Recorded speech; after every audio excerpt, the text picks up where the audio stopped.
I mean, depending on what bedtime is, you got three or 4 hours, right, with your family once you get home from work, depending on traffic, if you're going into an office. And in that time, you've got to do homework, you got to do bedtime, you got to do bath time, you got to do feed them. Let's Dinner. feed them. You got all these tasks you have to do to Yeah. survive or to help them to survive, and hopefully get in a little life lesson here or there. And so I think that conversation is different between the two. But I always learn something when I'm talking to my stay-at-home mom friends. I've learned something about their lifestyle and how I can apply what they're doing at home, because they've got a lot of this stuff figured out, and I don't. I don't know why I'm flying by the seat of my pants every day. So I learn a lot from them, and I learn a lot from my working mama friends too. Yeah, no, such good wisdom. And again, it's different perspectives and it's not the same for everybody. And that's okay. That's one of the things I just love every event I come to with Restored is unique and different. And I'm wondering if you can tell us a little bit about some of the programs and events that you have available for moms to get connected. Yeah, absolutely. So, yeah, I agree with you. I think they're all so different. And it's not that we have a different style event each month, and sometimes we do. But for example, we have a co working day each month, we have a happy hour each month, and we have a virtual coffee chat each month.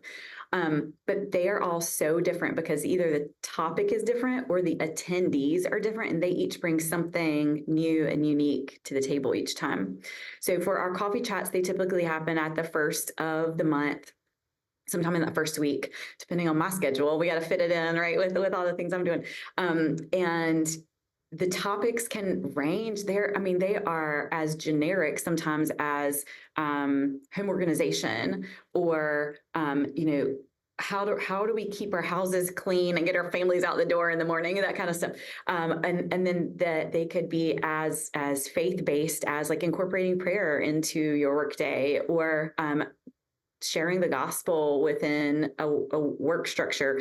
So the topics are really wide ranging. And we always tell, they're laser focused on the concerns of the working parent. But if there is a person who is not a mother yet, is maybe has no intention of becoming a mother, but they're interested in the topic, come on, join. That's fine. If you are a person who is a stay-at-home mom and not working in the marketplace, that's fine. Come on. If you're a person that's like not into Jesus yet, okay, come on. Like anybody's welcome. We're just laser focused on the working mom.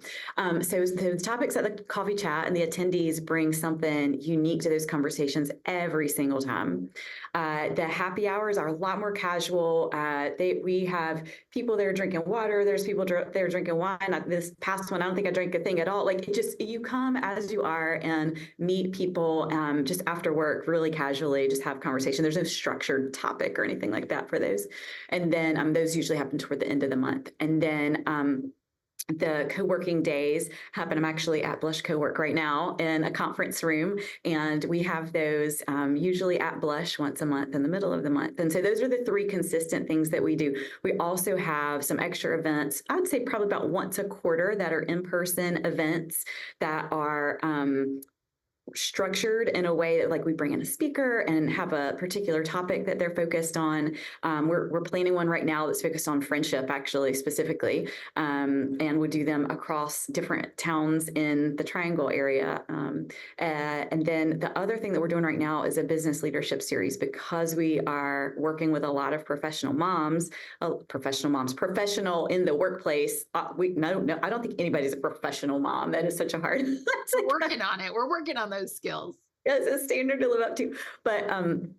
But we have a lot of entrepreneurs, a lot of business leaders. And so we're offering a series for them that is once a month also, but it tackles a different topic. Like, maybe you own a retail boutique, but you're expected as the owner of that boutique to be the accountant and to be the publicist and to be the community manager and to do all these tasks you didn't necessarily go to school for or set out thinking you would need to know how to do. So we're offering these sessions to business-minded mamas who want to learn a little bit more about the business of running a business.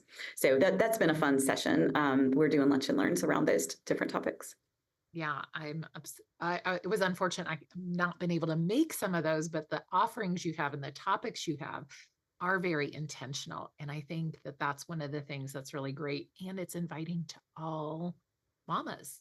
Yes. It's open to everyone, no matter what that journey looks like, which is really awesome because you do get a mix of different people. And it's always interesting to see the topics that are discussed. I know that I attended a tech one where you brought in, I think it was like an FBI agent. Am I remembering that You are correctly? remembering that spot on. Yes.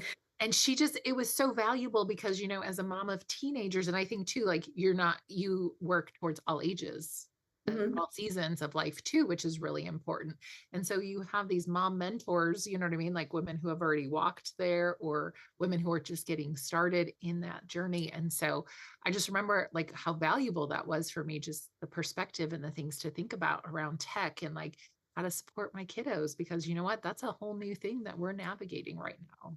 Yeah, it's so super important, the whole tech component of motherhood that mothers before us didn't necessarily have to deal with, and a lot of things that we learn are through modeling. And I didn't see my mother manage me on the internet, right? Like that wasn't Right. a thing. So I haven't learned that from my mother, who is awesome. But so we're having to kind of teach ourselves how to parent these things. But yeah, that session was really interesting. And this, which is the beautiful thing about Restored, is that there are so many women involved with so many different types of careers.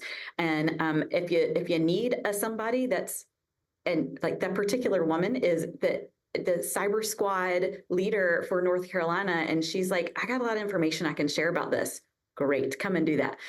So there's a variety of women, but I think parenting in tech is such a hot topic. And we have a guide on our website, which is restoredformoms.com, and it's just a free downloadable that gives you scriptures you can pray over your kids where it's related to technology. Now, does the Bible talk about the internet specifically? No, but there are things that there are things I think they're that still bringing the encyclopedias. We're like, here's the encyclopedia. pulling it out on stone tablets. Yeah. So there are scriptures in this guide that you can pray over your kids. There are resources, books, and websites. And if your child is kind of in trouble with technology, there's addictions and there's all kinds of things that can be scary. There's resources in there for that too. So we want to be a service to motherhood, and help moms navigate what is a tricky thing. There's no guidebook, and I certainly don't claim to know everything. I've got 2 kids and they're not even teenagers yet, so I've got a ton to learn myself. But I hope that I lean on you for that. I'm like, oh gosh, you're already there. Tell me all the things you know. But I think that our goal is to offer these resources to moms to make that parenting journey in working motherhood just a little bit easier, and make that burden just a little bit lighter, and to connect you with other moms that are in the same season, that are going through the same thing. Because such a big part of this is that when you are a mother in the workplace, it can be very isolating. And we weren't built for that. We weren't built for isolation, as we saw in COVID, right? That did not go well for a lot of people. So we just weren't built for that. And so how can we as an organization come alongside mothers and say, we're in this with you. We also are struggling with this, but here's a resource that has been helpful to me. So Yeah. Stephanie, you have a really great network, and I'm so glad you have that tech guide. And so I'm going to share a link down below in the show notes so people can grab that. And again, I think that there's just so much value to recognizing that sometimes we don't have the time to do all the research when we're working. And so being able to have like a hub and support that you can come and say, hey, I have a question about this, and know that you can connect somebody. Because those of you who don't know, Stephanie is so well connected. She knows so many different people, and she does such a great job of understanding what everyone's gifts and talents are. And she has just a beautiful way of like sharing that with others. So I just kind. want everyone to know about Stephanie and Restored and like what she has going on there and all the events that are coming up as well. Very say yes, and Yes. we love learning um, about new women that have other skill sets that we are not yet aware of. And one thing, if you don't mind, I'll mention that is coming out. It actually just came out today. which may be a little bit old by the time this podcast gets aired, but is a resource for moms to help in Western North Carolina, where all of the flooding has taken place recently, and our mountain region is just devastated. But there are so many resources that it can be overwhelming as a parent to sift through and see what works best for your family. We're big proponents of getting your children involved in serving and becoming contributing members of society as you raise them, right? And so one thing we've done is compiled a list of opportunities for moms in one spot that lists organizations and websites and ways that they can help and pick something that fits your family and your lifestyle and your interests. Yeah, no, Stephanie, I love that. And I love your heart. And we know that what's happening in Western Carolina is not going to be over anytime soon. Like this is going to be an ongoing journey. And we know that a lot of friends locally are probably affected by this too, and family members and all. So great to be able to have that as a resource guide. So we'll share that link down below too, so everyone can get connected. And I love the fact that you talk about bringing the kiddos in. Do children come to some of these events, or are these for moms only? Good question. So most of our events are for moms only. There are so many considerations, but the as to why we do that. But the biggest reason why they're mom only is because you just need some time with friends, but even more than that, a lot of our events are held in the evenings, so that they can be convenient for women with jobs and who might not get off of work until 5 or 6 o'clock. And then we're running into dinner times and bedtimes and things like that. So with particularly with the younger kids, and so it doesn't always make sense to offer childcare or to say, hey, bring your kids along for this thing, because it kind of conflicts with their Sure. schedules and things when they need their sleep, right, Irene? Like they need Yes, the they do rest. need their sleep. Yeah, no, I think it's so mom friendly. And I think too, again, the intentionality of like connecting moms. And I think one of the things too, if you go to a restored event, you're gonna find that it's very timely. Like it's not like I'm gonna just hang out and be here forever. Although you could, if you wanted to, you have that Good. option for You want sure. that, yeah.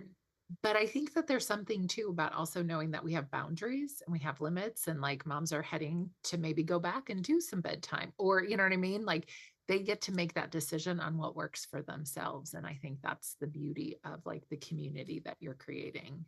Yeah, I'm glad you brought that up, because that's one thing we do try to be really intentional about, is telling moms that you can come to one thing or you can come to 10 things. Nobody's going to judge you. We can't get to everything all the time. That's life. And so come to what you can. And if you can't, that's okay. It's fine. And just giving women grace and giving them flexibility that they need to thrive in the season of life that they're in. And if you're available, and if your lifestyle and your calendar align and you can get to something, fantastic, we'd love to see you.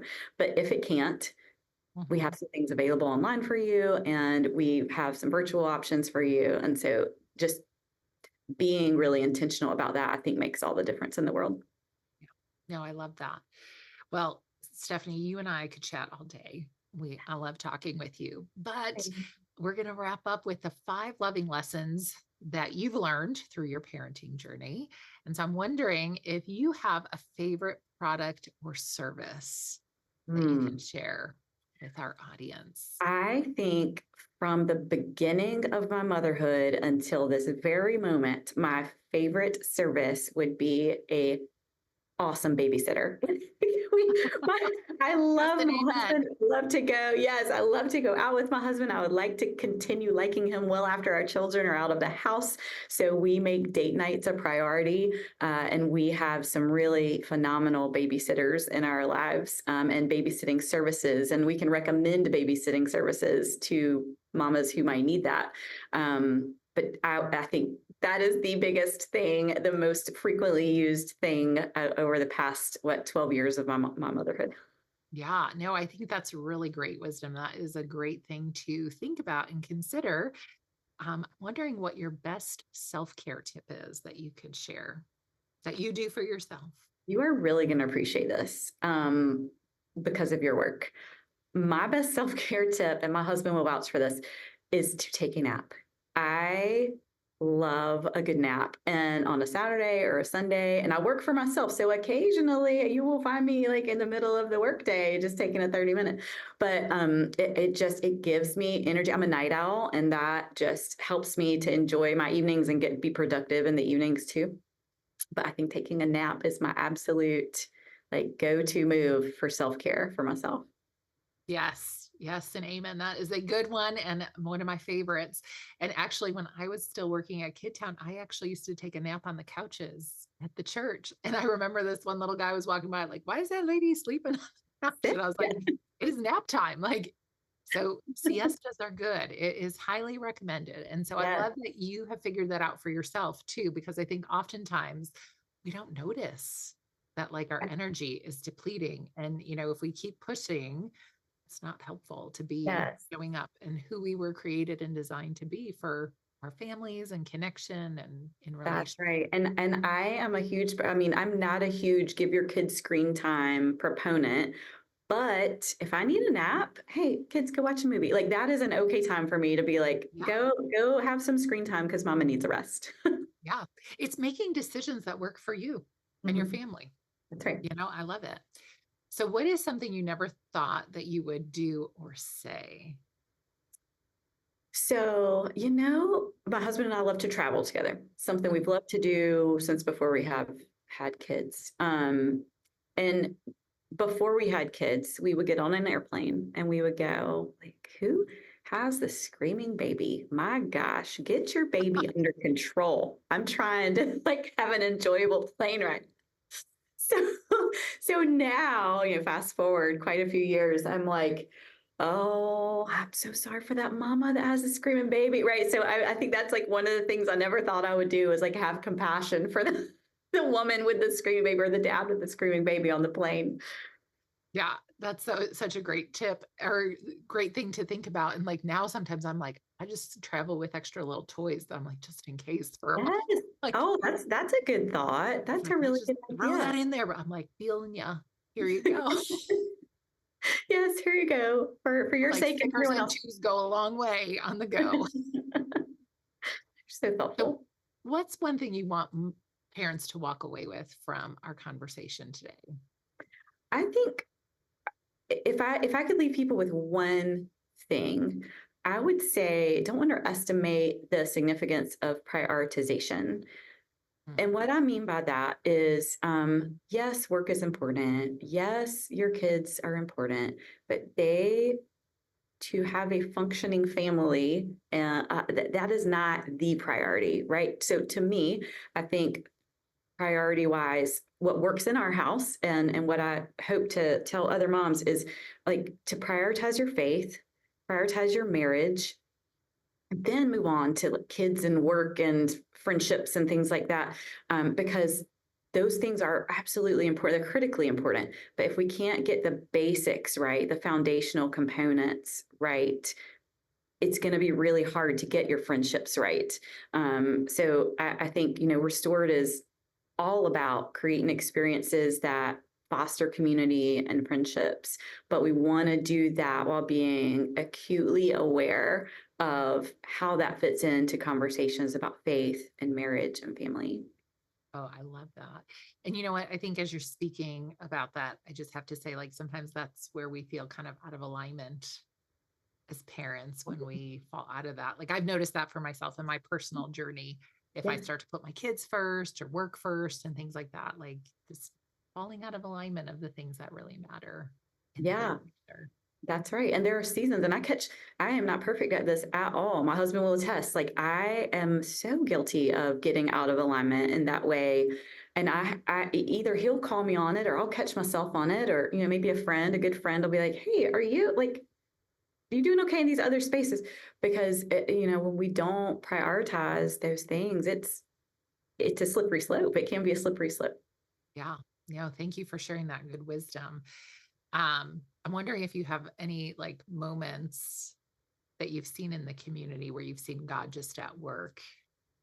Oh And gosh, yeah. I've I'm had throwing in an extra one there for you, I love Stephanie. it. No, do it. Do it. Keep me on my toes. Yes. And I assume you mean specific to the restored community where I've seen Yeah. God do work. Okay. Mhm. So, yes, I have known women who have been going through a tough thing. I haven't even known that they've been going through a tough thing. All I've been involved with is setting up a experience. And at said experience, they'll meet a person that comes alongside with them and walks them through the tough thing, and I won't know about it until later. And I'll go, oh my gosh, like that's not me. I didn't do any of that. Like God's just showing up and doing the thing, right? He's doing the tough work. I'm just setting it up. So I've seen women go through tough times where they had a stranger walk them through a thing that became a friend. I've seen friendships form with, folks who are runners. Let's say run. Let's just something as simple as like I run every day. I don't run every day. I hate running, but other people like, See, I'm not there's someone for everyone. but they might be a runner and they're planning to run a marathon and they're starting their training, and then they meet somebody at a restored event or through a virtual option, and now they've got a running friend that's also running.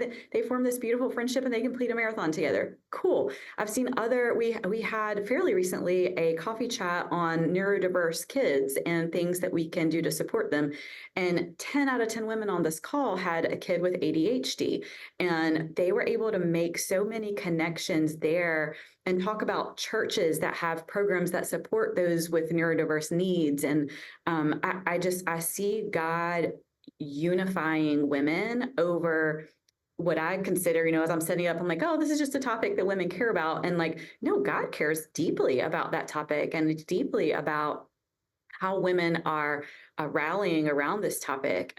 So I myself have had to just kind of step back because I have a tendency to get caught up in what are the numbers looking like? How many people are registered? What is happening? What are the logistics? Who's on first? Doing this thing, and it doesn't, like, in the long run, it doesn't matter. That does not matter, and I have to step back and say, okay, God, like this is your event. Whatever women you want to be in the room are going to be in the room. And I expect you're going to show up and do a thing. I don't know what it is. I may not know what it is till 2 months or never, but he does. And he does. He just does. Yeah. He does his work. I'm just there Yeah. to watch. I just love that. And I'm wondering what's one thing that you've been learning in this entrepreneurial journey? Mm. Well, I have owned a business since 2015 and worked in a few businesses before that. And one thing one of my mentors told me a long time ago was, you are the CEO of yourself. Nobody's going to make decisions for you that benefit you as you would. And I thought at the time that was such good advice. And I still think it is good advice. You have to be wise about, your career and what you're choosing to do and those things. But I think I would tweak it just a little bit to say, you are the CEO of yourself and your family. And you have to make the decisions that benefit all of you. And I don't mean benefit as like, what can I get out of things? And how can I alone or my family alone benefit? But I mean, you have to make decisions that are beneficial for yourself. You're the barometer for your family and how they show up for things. And I think that's the thing that I have learned and am learning, is that my actions, my words, my responsibilities carry weight within my family structure, within the community, within my business, in all the spaces. And I can't just sit back and expect others to handle it, right? That is my responsibility. I'm the CEO of myself and my family. Oh yeah, and a business, but like that comes like way down the line. It has to be personal. Yeah. Oh, I love that. The CEO of yourself and your family and your business. I love that. And other things, but And all the other things, right? Because I think as moms, we carry so many different hats, or we're wearing so many different hats and things like that. And it's interesting because one of the sleep frameworks that I share with families is like, we want to think about how we're showing up, how we're leading, how we're creating environments and empowering situations and playing and showing up with our kiddos to get sleep, right? Like it's all in how we're being in those moments and yes. showing up that really matters. And It So all just ties together. It all ties together. You're it all right. works together for our good. Sometimes we don't even realize it. That's right. That's right. Well, Stephanie, I appreciate you and your time and the work that you're doing here in our community. And I am going to invite all of our listeners to get connected, join us at one of the upcoming Restored events. And Yeah. so thank you so much. And we'll have to continue the conversation yet another time. Yes. Thank you for having me. All right. Take care, Stephanie. You too. Thanks for tuning into today's show. You can see all of the details and show notes below. And as you go out into your day, I hope that you'll make it your mission to be calm, confident, and rested as you lead today. Sweet dreams.